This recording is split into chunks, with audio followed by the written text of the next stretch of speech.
Quais são as consequências da explosão da mais poderosa bomba de hidrogênio? Uma onda de choque destrutiva varrendo tudo em seu caminho, os mais fortes raios de luz, radiação penetrante, casas serão arrasadas até o chão, incêndios por todos os lugares, e aqueles que sobreviverem por algum milagre sofrerão uma morte dolorosa por doença de radiação ou câncer. Mas poderia haver algo pior do que isso? Infelizmente sim, e isso é uma bomba de cobalto. Nos próximos 10 minutos, vou contar como funciona uma das armas mais terríveis de destruição em massa da história humana. Você vai descobrir se há pelo menos uma chance de sobrevivência depois de tal bomba, e quanto cobalto é necessário para destruir a Terra. Em 1945 ocorreu a primeira explosão nuclear da história humana. Vários cientistas se uniram para a criação dessa arma mortal, incluindo Leo Szilard. Então, bombas nucleares foram lançadas em Hiroshima e Nagasaki, mas Szilard não parou sua pesquisa. Em 1950, ele falou pela primeira vez sobre o conceito da bomba de cobalto, uma arma com o poder de potencialmente destruir a humanidade. Sua estrutura é muito simples. A bomba de cobalto é uma bomba termonuclear envolta em cobalto-59. É o único isótopo estável de cobalto encontrado na natureza. Mas isso não torna a bomba nuclear ainda mais destrutiva e não aumentará a altura do cogumelo nuclear ou o poder da radiação leve. O principal fator prejudicial de uma bomba de cobalto é a máxima contaminação de radiação possível da área após a explosão. Já ouviu falar de bombas sujas? Uma bomba de cobalto pode ser chamada de super suja. Então, se uma bomba de cobalto for lançada na Terra, por um tempo, até chegar ao chão, nada acontece, é apenas uma concha. Mas assim que a bomba detona, a reação começa. A fonte de energia para a explosão são processos semelhantes aos processos que ocorrem no Sol e outras estrelas. Uma arma termonuclear tem um poder de explosão potencial muito maior do que uma bomba nuclear convencional. É limitada apenas pelo número de componentes que seus criadores usam. Então, a bomba Tsar foi projetada para 100 megatoneladas, mas então a carga foi reduzida para 58. Uma bomba de 100 megatoneladas poderia varrer qualquer cidade da face da Terra, Londres, Boston, Paris. Mas voltando ao tópico do vídeo, a bomba de cobalto acabou de detonar, mas o cobalto em si ainda nem começou a agir. Quando a bomba explode, os nêutrons da reação de fusão convertem o cobalto-59 em cobalto radioativo 60, que é vaporizado quando explode. Depois de um tempo, ele condensa e cai de volta à Terra junto com poeira e detritos. À medida que cai, contamina tudo ao redor. Cobalto-60 tem uma meia-vida de pouco mais de 5 anos. Isso é o suficiente para gerar radiação poderosa.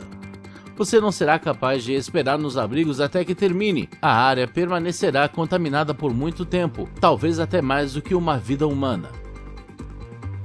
Para entender, darei um exemplo simples. As consequências da radiação de uma bomba de hidrogênio comum, pela marca de 6 meses ou até mesmo antes, já representam menos perigo para os humanos. Ao mesmo tempo, uma bomba de cobalto pode envenenar a área afetada por décadas. Teoricamente, será possível ficar lá, mas não viver permanentemente. E se no dia da explosão as rajadas de vento se tornarem fortes o suficiente, então a chuva radioativa será transportada por uma enorme distância. De acordo com as palavras do estudioso americano Stephen Schwartz, uma explosão de bomba de cobalto em Washington, D.C. poderia levar à contaminação do solo canadense ou mexicano. E a julgar pelas informações publicadas pela Federação de Cientistas Americanos, as consequências serão mais terríveis do que em seus piores pesadelos. Se a bomba contiver até 9 gramas de cobalto-60, ela detonaria com a força de 4,5 kg de TNT. Tal arma, ativada nos arredores de Manhattan, tornaria toda a área inabitável nos anos seguintes. Suponha que após uma bomba de cobalto de 60 quilos, que libera 10 doses de radiação por hora a uma distância de 100 quilômetros. Nessas condições, qualquer pessoa desprotegida receberá radiação suficiente para morrer dentro de 2 ou 3 semanas. Em mais de 5 anos, quando a primeira meia-vida acabar, a intensidade de radiação na área afetada será de 5 sieverts por hora. Nessas condições, sem atenção médica séria, metade das pessoas morrerá dentro de 1 a 2 meses, e os sobreviventes terão uma alta probabilidade de desenvolver câncer. Ou seja, teoricamente, você pode ser exposto a tal radiação por menos de 60 minutos e sobreviver, mas terá que dizer adeus à sua boa saúde. Após um período de tempo igual a 10 meias-vidas, que é de cerca de 53 anos, a taxa de dose cairá para cerca de 10 millisieverts por hora. Isso significa que você teria passado de 1 a 4 dias na zona contaminada sem consequências fatais. Para comparação, uma pessoa recebe uma dose de 30 millisieverts de raios-x dentários. Mas uma caminhada pela área contaminada não é aconselhável. Depois de 4 dias, a probabilidade de mutações genéticas dobraria. E com uma irradiação de 300 millisieverts, os primeiros sinais de doença da radiação aparecerão. Quando o período de tempo igual a 20 meias-vidas tiver passado, que será mais de um século, a taxa de dose será reduzida para cerca de 1 microsievert por hora. Nessa fase, as pessoas podem permanecer na região afetada sem proteção, mesmo que permanentemente. Não apenas visitando a cidade arruinada ocasionalmente, mas até mesmo vivendo nela. Eles não estariam em risco de doença de radiação, mas os níveis de radiação ainda serão altos o suficiente. Isso levará a um aumento no número de pacientes com câncer.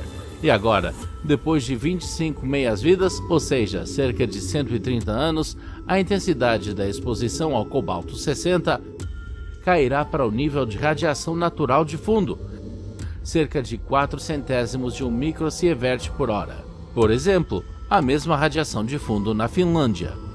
Mas isso está longe de ser a pior coisa. A bomba de cobalto é considerada um dispositivo do juízo final. Um dispositivo hipotético capaz, quando acionado, de destruir toda a vida na Terra, ou mesmo a própria Terra. Leo Szilard também estava convencido de que tal arma poderia acabar com a humanidade, e dados de fontes abertas confirmam que ele está certo. Para garantir a contaminação de toda a superfície da Terra ao nível de 1 grama para cada quilômetro quadrado, é preciso cerca de 510 toneladas de cobalto 60. Se o isótopo for distribuído uniformemente por todo o planeta, então tal bomba pode destruir completamente a humanidade e, ao mesmo tempo, todos os animais. Claro, nem todos morrerão instantaneamente, mas ninguém terá chance de sobreviver, exceto por tardígrados. No entanto, há 2 itens de boas notícias. Primeiro, de acordo com uma pesquisa em 1957 em Maralinga, o cobalto 59 não é tão ativamente irradiado pelo fluxo de nêutrons como os cientistas pensavam. Isso significa que, mesmo com uma poderosa explosão de um isótopo radioativo, serão obtidos poucos resultados. Em segundo lugar, a chuva radioativa de cobalto 70 cai de forma desigual. Mesmo que o vento assopre a uma longa distância, haverá zonas limpas. Então, as pessoas têm uma chance de sobreviver. O principal é estar no lugar certo, na hora certa. E finalmente, um fato que me tranquilizou um pouco. Hoje, uma bomba de cobalto é considerada apenas uma modificação teórica de uma arma nuclear. Apesar disso, o cobalto 60 é utilizado ativamente em diversos campos, por exemplo, para a esterilização de equipamentos médicos. Mas ninguém na Terra ainda produziu bombas de hidrogênio numa concha de cobalto. De qualquer forma, isso é de acordo com os dados oficiais que eu consegui encontrar. Mas uma bomba de cobalto merece preocupação? Todos devem decidir por si mesmos. Afinal, quem sabe que informação está escondida sob o título Ultra Secreto? Se você curtiu do vídeo, dê-lhe um polegar para cima. Não se esqueça de se inscrever no canal se você ainda não o fez.